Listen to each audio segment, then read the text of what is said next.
Today was the first day of either live classes or independent learning for over 60,000 TDSB elementary school students who have enrolled in online learning. A day many parents and students have been anticipating for weeks, but for many it didn't go as planned. A parent of 3 kids between JK and grade 3 says he was frustrated by how unorganized he felt the first day was. Been home for 200 straight days out of school, almost.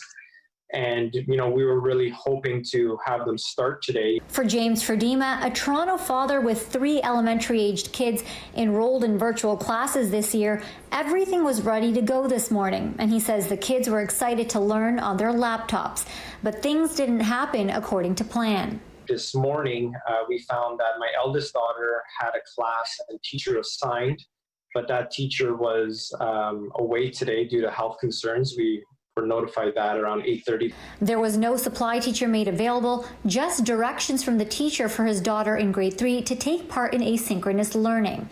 His other daughter in grade 1 didn't receive a welcome message, which means she will have to wait to begin her live classes once a teacher becomes available. My youngest son, when we tried to log in with him, he just couldn't get in at all, and we were getting an error message that an account hasn't been created, even though we received an email confirmation from the school board that there was an account.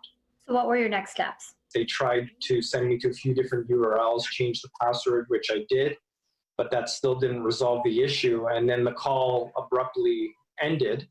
It got cut off. And when I tried to call back, it was just a busy signal. And then after a few minutes of doing that, the line just wouldn't ring at all. Ferdima says as of late this afternoon, the IT issue still remains unresolved, a problem many other parents could relate to based on some of the messages of confusion and questions parents posed on the TDSB Twitter feed early this morning. The TDSB tweeting phone service was currently unavailable for part of the day. Besides tech issues, lack of teachers were the main reason for the rolling start in the first place. The TDSB sharing yesterday the reason for the rolling start date for virtual learning is because they still need to hire 500 more teachers to meet demand.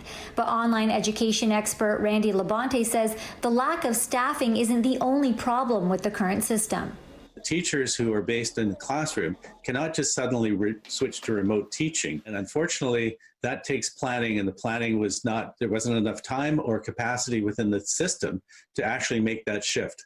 I feel like the TDSB dropped the ball with this a little bit. The technology side, I feel, was not rolled out nearly as smoothly as it should have been. What's the fix here? Patience, patience, patience. I think that we do the best that we can, but we also have to be forgiving. We cannot expect things to go through this year quite as expected. We reached out to the TDSB multiple times today to see what they are doing about the apparent IT glitches and communication concerns of parents, but didn't hear back with a response in time for our deadline.